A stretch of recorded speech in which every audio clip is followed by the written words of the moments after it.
La conversación de Chiripa, Leopoldo Alas Clarín. Llovía a cántaros y un viento furioso que Chiripa no sabía que se llamaba el austro. Barría el mundo, implacable, despojaba de transeúntes las calles como en una carga de caballería y torciendo los chorros que caían de las nubes, los convertía en látigos que azotaban oblicuos. Ni en los porches ni en los portales valía guarecerse porque el viento y el agua lo invadían. Cada mochuelo se iba a su olivo, se cerraban puertas con estrépito, poco a poco se apagaban los ruidos de la ciudad industriosa y los elementos desencadenados campaban por sus respectos, como ejército que hubiera tomado la plaza por asalto. Chiripa, a quien había sorprendido la tormenta en el gran parque, tendido en un banco de madera, se había refugiado primero bajo la copa de unos castaños de Indias y en efecto se había mojado ya las dos veces de que habla el refrán. Después había subido a la plataforma del kiosco de la música, pero bien pronto le arrojó de allí un latigazo limpio a agua pérfida que se agachaba para azotarle de lado con las frías punzadas de sus culebras cristalinas. Parecía besarle con lascivia la carne pálida que asomaba aquí y allí entre los remiendos del traje, que se caía a pedazos, el sombrero duro y viejo de forma de queso, de un color que hacía dudar a los sombreros, podría tener bilis, porque de negro había venido a dar en amarillento, como si padeciese ictericia. Semejaba la fuente de la alcachofa, rodeado de surtidores, y en cuanto a los pies, calzados con alpargatas que parecían de terracota, al levantarse del suelo tenían apariencia de raíces de árbol semovientes. Sí, parecía Chiripa un mísero arbolito o arbusto de cuyas cañas mustias y secas pendían míseros harapos puestos a mojarse, o para convertir la planta muerta en espantapájaros, un espantapájaros que andaba y corría huyendo de la intemperie.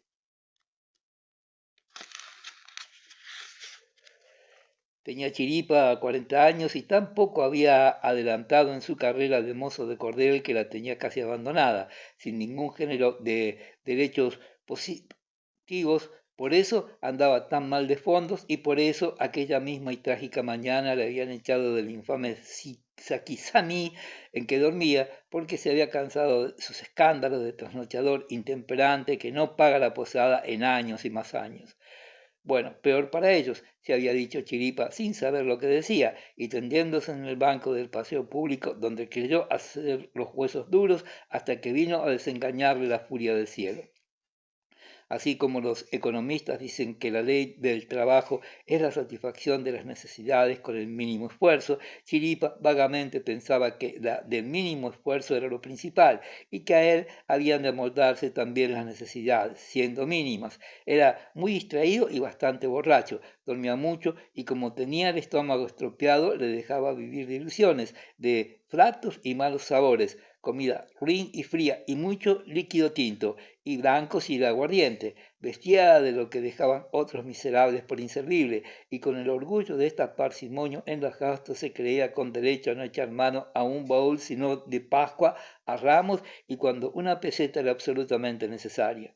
Un día, viendo pasar una manifestación de obreros a cuyo frente marchaba un estandarte que decía 8 horas de trabajo, Chiripa, estremeciéndose, pensó, Dios, 8 horas de trabajo, y para eso tiran bombas, con 8 horas tengo yo para que toda la temporada de verano, que es la de más apuro por los bañistas, en llevando 2 reales en el bolsillo, Chiripa no podía con una maleta ni apenas tenerse derecho, pero tenía un valor pasivo para el hambre y para el frío que llegaba a heroico. Generalmente andaba taciturno, tristón y creía con cierta vanidad en su mala estrella que él no llamaba así tan poéticamente, sino la aporreada, en fin, una barbaridad. Su apodo Chiripa fue el apellido, no lo recordaba el nombre, debía de ser Bernardo, aunque no lo juraría, lo tenía desde la remota infancia, sin que él supiera por qué, como no saben los perros por qué lo llaman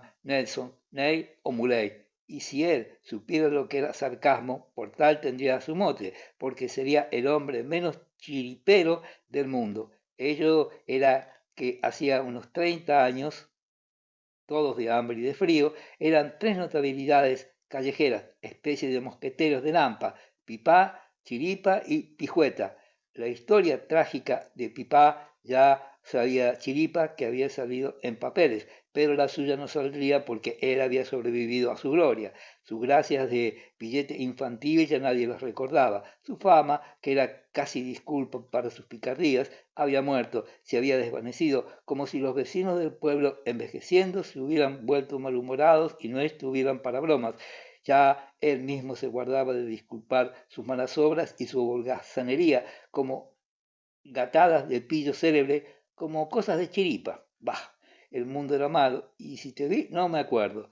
Veía pasar, ya llenos de canas, a los señoritos que antaño tenían sus travesuras y le pagaban sus vicios precoces, pero no se acercaba a pedirles ni un perro chico, porque no querían ni reconocerle, que estaba solo en la tierra, bien lo sabía él. A veces se le antojaba que un periódico o un libro viejo y sobado que oía deletrear un obrero hubiera sido para él un buen amigo, pero no sabía leer, no sabía nada. Se arrimaba a la esquina de la plaza donde otros perdían el tiempo fingiendo esperar trabajo y oía silencioso conversaciones más o menos incoherentes acerca de política o de la cuestión social. Nunca daba su opinión, pero la tenía. La principal era considerar una gran desatino el pedir 8 horas de trabajo. Prefería oír disparates que le leyeran los papeles. Entonces entendía más.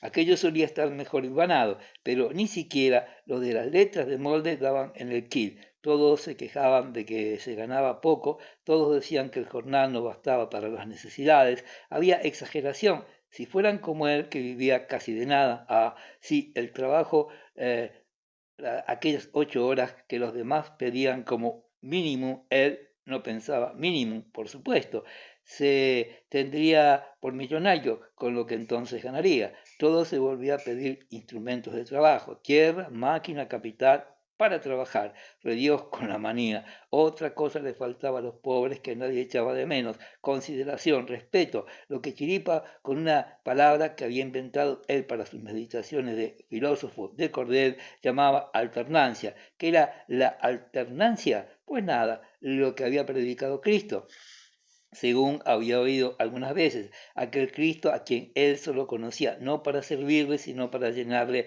de injurias, sin mala intención, por supuesto, sin pensar en él, para hablar como hablaban los demás y blasfemar como todos. La alternancia era de trato fino, la entrada libre en todas partes, el vivir mano a mano con los señores y entender de letra y entrar en el teatro, aunque no tuviera dinero, lo cual no tenía nada que ver con la gana de ilustre y divertirse. La alternancia era no excluir de todos los sitios amenos y calientes y agradables al hombre cubierto de andrajos, solo por los andrajos, ya que por lo visto iba para largo de que todos fuéramos iguales, tocante al concibus, o sea, los cuartos, la moneda y pudiera cada quisque vestir con decencia y con ropa estrenada en su cuerpo, ya que no había bastante dinero para que todos les tocase algo. ¿Por qué no se establecía la igualdad y la fraternidad en todos los demás,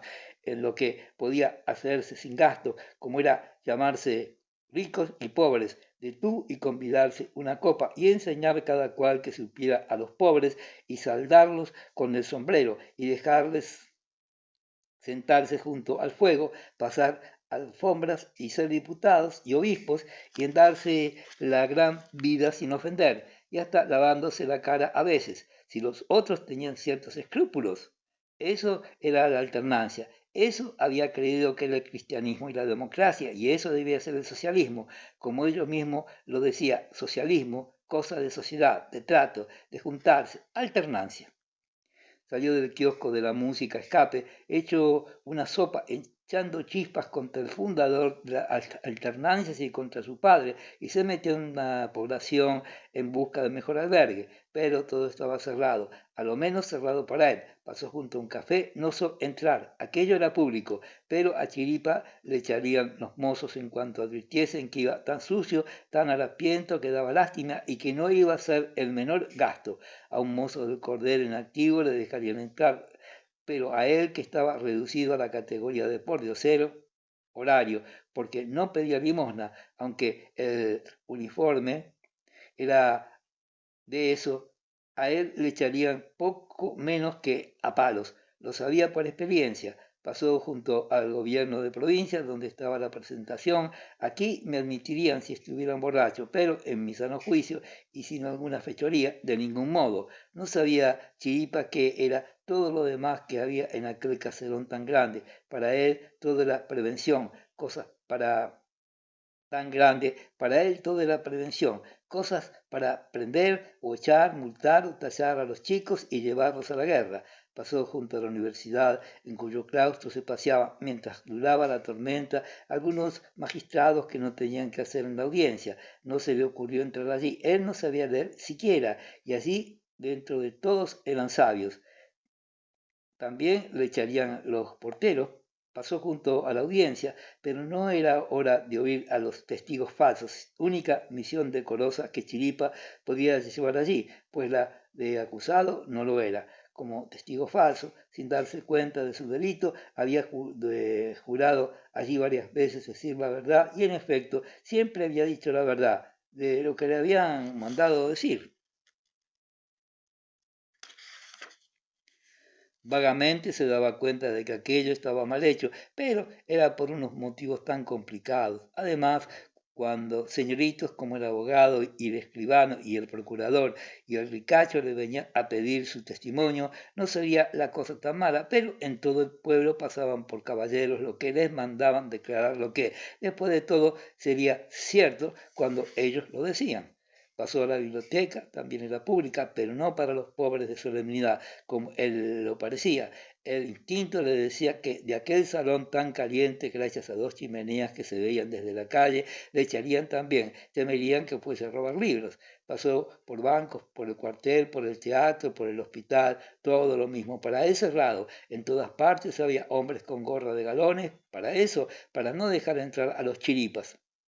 En la tienda podía entrar, a condición de salir inmediatamente en cuanto se averiguaba que no tenía que comprar cosa alguna, y eso que todas le faltaban. En las tabernas había para él alternancia, y a todo esto el cielo desplomándose en chubascos, y él temblando de frío, calado hasta los huesos. Solo Chiripa corría por las calles como perseguido por el agua y el viento. Llegó junto a una iglesia, estaba abierta, entró, anduvo hasta el altar mayor sin que nadie le dijera nada. Un sacristán o cosa así cruzó a su lado la nave y le miró sin extrañar su presencia, sin recelo, como a uno de tantos fieles. Allí cerca, junto al púlpito de la epístola, vio Chiripa otro pordiosero de rodillas, abismado en la oración. Era un viejo de barba blanca que suspiraba y tosía mucho. El templo resonaba con los chanquidos de la tos, cosa triste, molesta, que debía de importunar a los demás devotos esparcidos por naves y capillas, pero nadie protestaba, nadie paraba mientes en aquello. Comparada con la calle, la iglesia estaba templada. Chiripa empezó a sentirse menos mal, entró en una capilla y se sentó en un banco. Olía bien, el incienso, o cera, o todo junto, y más, olía a recuerdos de chico. El chisporroteo de las velas tenía algo de hogar. Los santos, quietos, tranquilos, que le miraban con dulzura, le eran simpáticos. Un obispo con un sombrero de pastor en la mano parecía saludarle diciendo, bienvenido, Chiripa. Él, en justo pago, intentó santiguarse, pero no supo.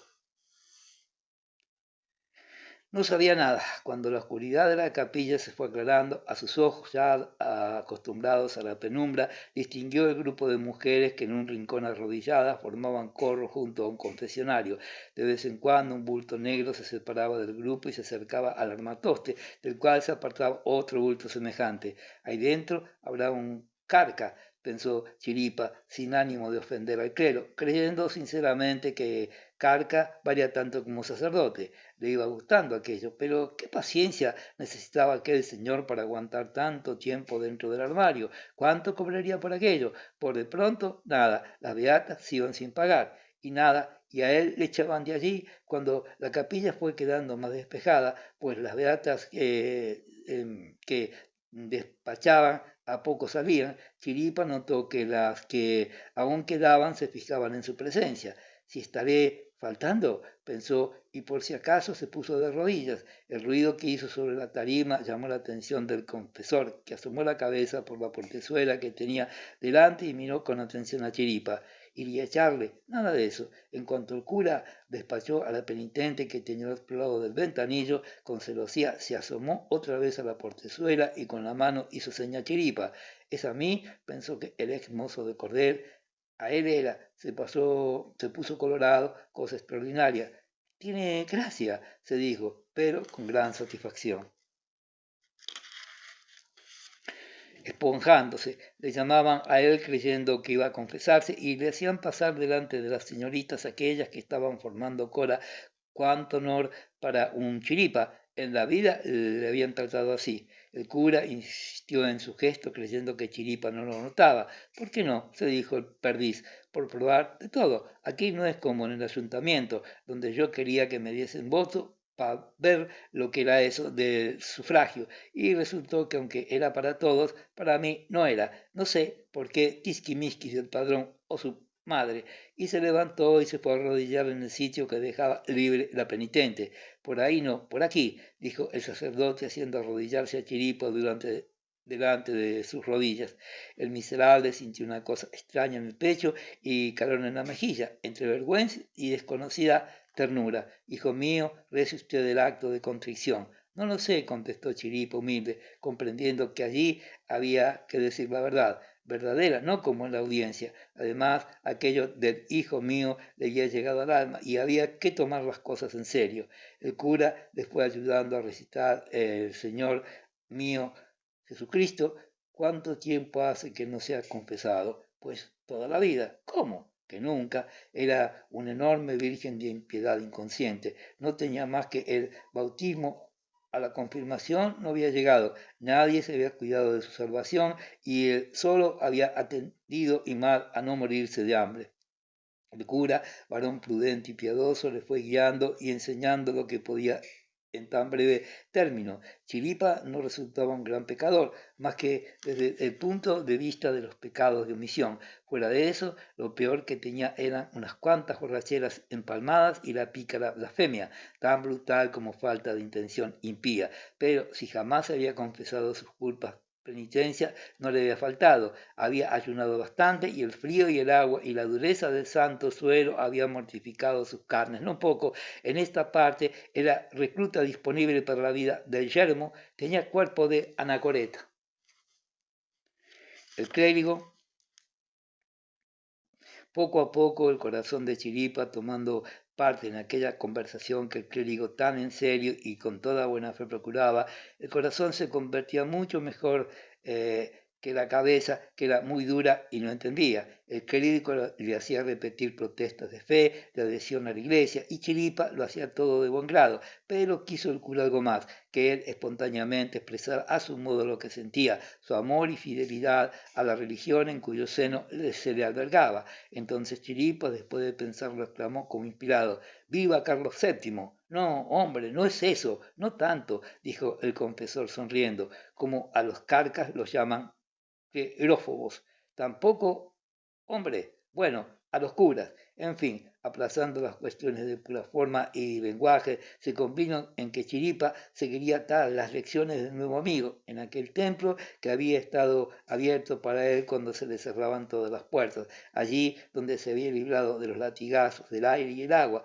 ¿Con que te has hecho monago, Chiripa?, le decían otros hambrientos, burlándose de la seriedad con que días y días seguía tomando su conversión el pobre diablo. Y Chiripa contestaba: sí, no me avergüenzo, me he pasado a la iglesia, porque allí a lo menos hay alternancia.